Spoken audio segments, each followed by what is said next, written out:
For every core there is separate lead is provided, and after that overall lead is provided for this type of cables.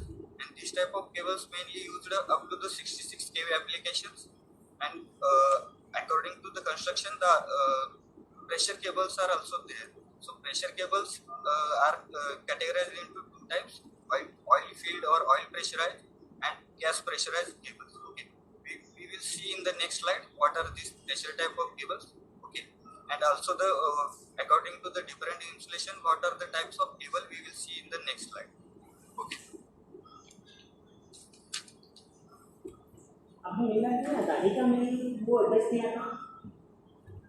So according to the insulation, cables are classified in various types, in which first the paper insulated cables are developed, in which the paper which is used of impregnated material, which is of low cost, and also the high dielectric, they are providing high dielectric strength, but they are very hygroscopic in nature.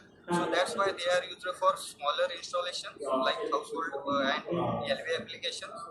After that, paper insulated lead cover cable, okay, the PILC cable. In PILC cable, the core is as shown in picture. You can see that the core is surrounded by a separate lead, and this lead is used for providing used to prevent the entry of moisture in the cable, and this is the mainly used to come over the disadvantage of the paper insulated cable.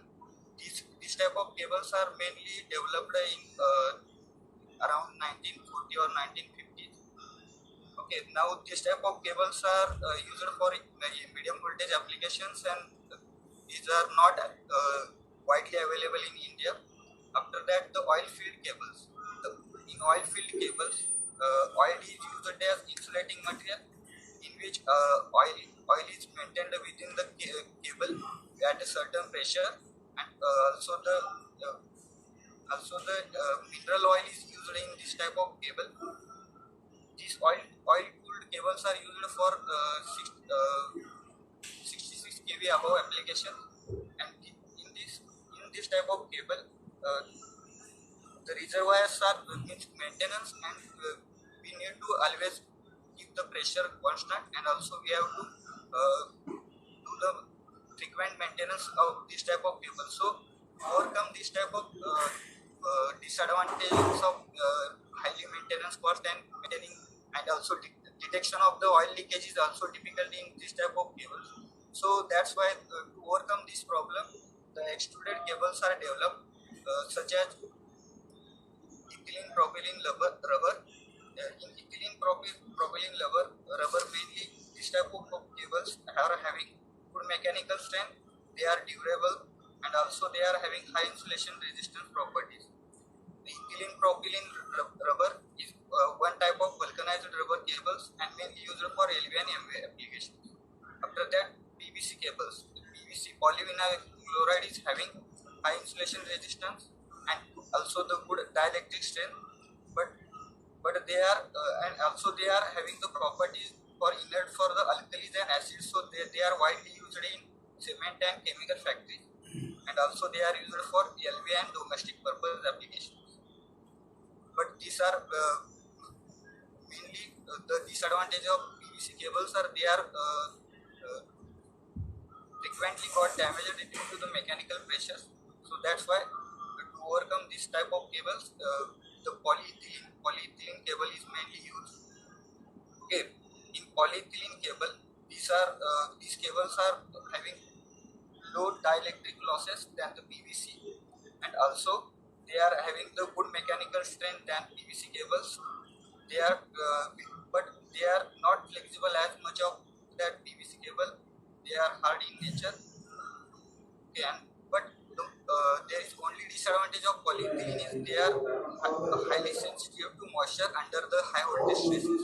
Okay. After that, the cross-linked polyethylene cables are developed, which are used for the higher temperature applications up to the degree centigrade. They are better etching characteristics, and also the insulation resistance characteristics are very high, and also they are means they are improved version of polyethylene cables, so that's why they are having better characteristics to undergoing the water drain as compared to the polyethylene cable. So they are less resistance to water drain as compared to polyethylene. And after that, they are also cracked and also dielectric losses are. But the only disadvantage of cross-linked polyethylene that they are undergoes high dielectric losses than polyethylene.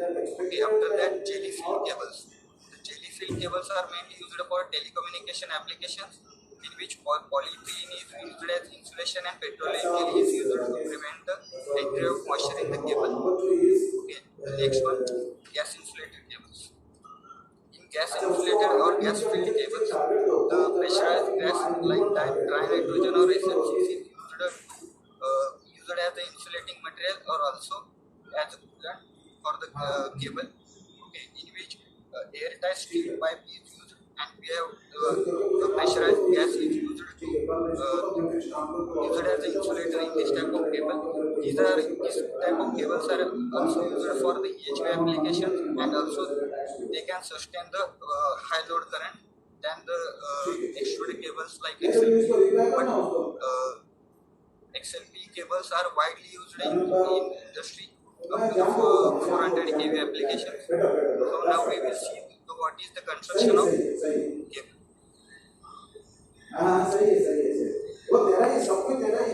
In this picture we can see at the center of the cable, the conductor is used. Mainly aluminum and copper material is used for the conductor, in which copper is slightly heavier than aluminum, but they are highly conductive than aluminum. But aluminum is, if we calculate the electrical equivalent of copper as compared to electrical equivalent of aluminum as compared to copper, then aluminum is 1.6 times.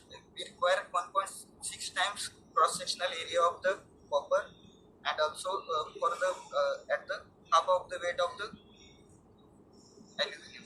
Okay, after that, the second layer is conductor shield or semiconductor layer is used in the cable, in which we have this type of semiconductor layer is used to maintain the uniform electrical field in the cable, prevent the air filled cavities between the metal and insulation, and after that to prevent the local electrostatic discharges and also reduces the electrostatic stresses in the cable.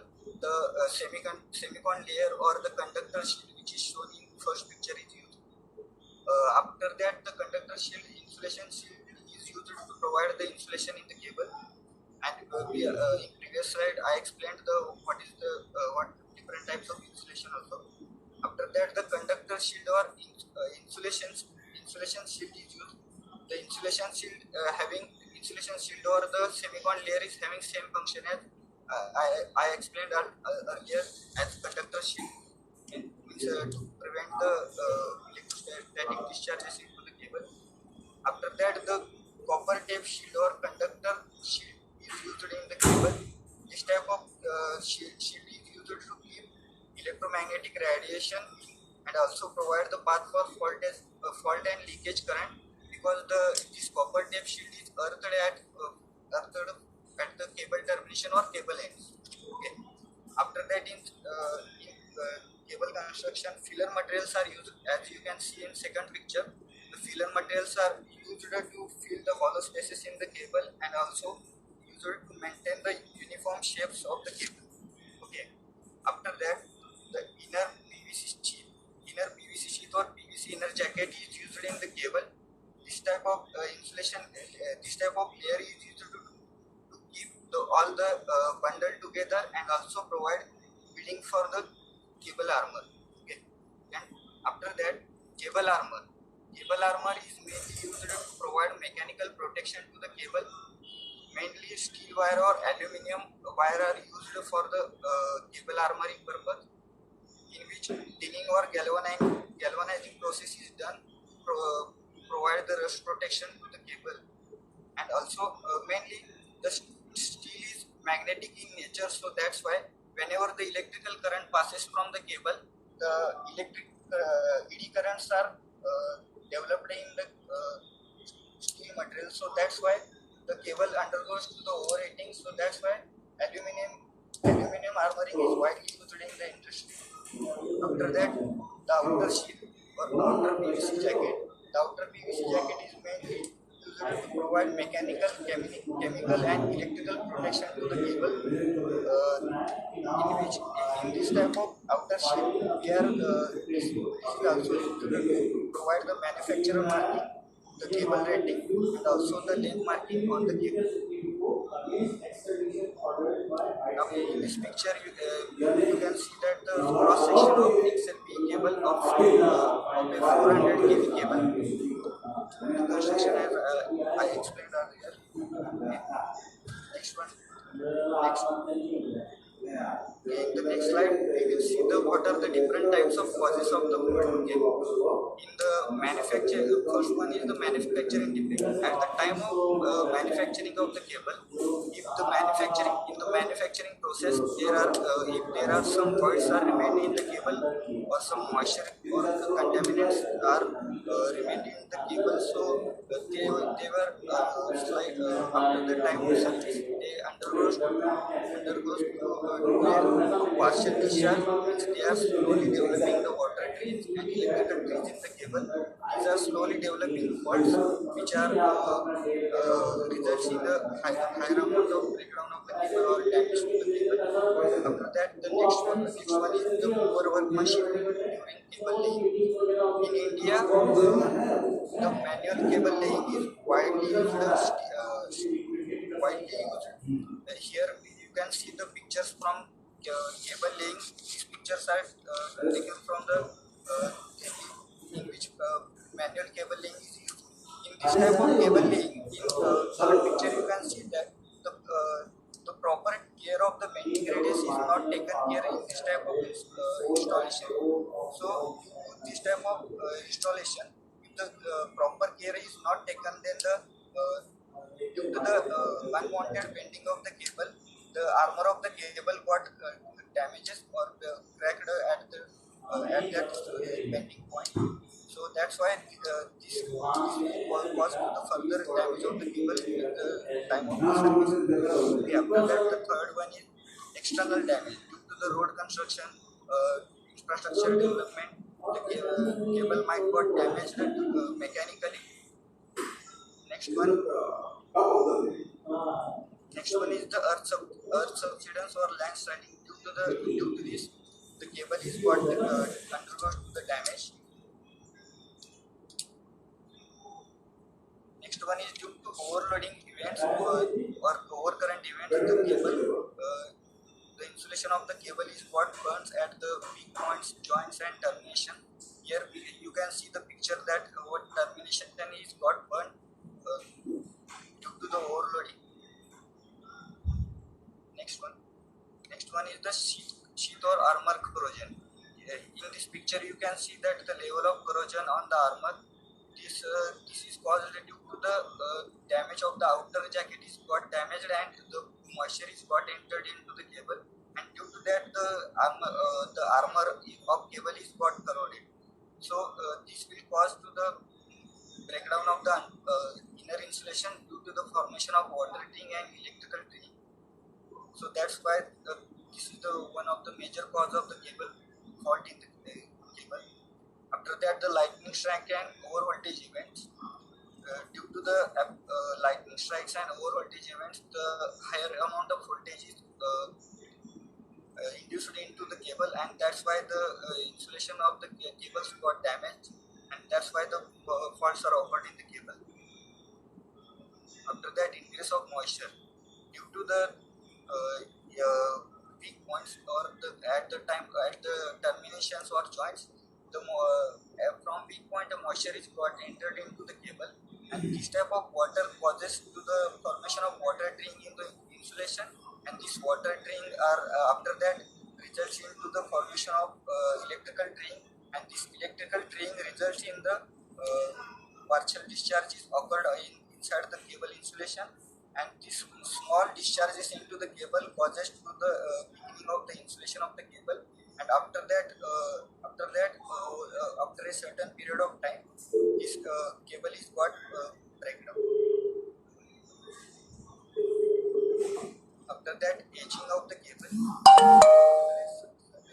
amount of service of the cable, the cable undergoes to the aging defect, and due to this, the insulation of the cable due to the due to the operating temperature and overloading events, and also the high amount of current flowing to the cables, due to that the insulation of cable is got weakened after a overall service of period. So that's why after a certain period of time, cable is got damaged. After that, the damage is caused due to the termites or rodents. In this picture, you can see that one rat is damaging the cable. This type of faults mainly occurred in the LV systems, means low voltage cables. This type of influence by the termites or rodents may cause the fault in the cable. The next one is poor workmanship during repairing.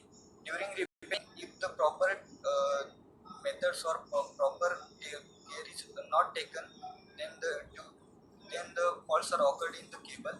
I will explain in later slide also how the poor workmanship the faults are occurred in the cable. In this picture, you can see that there is a weak point at the joint of the armor, and this weak point, from this weak point, the entry of moisture is got into the cable, and this entry of moisture will causes, as I explained earlier.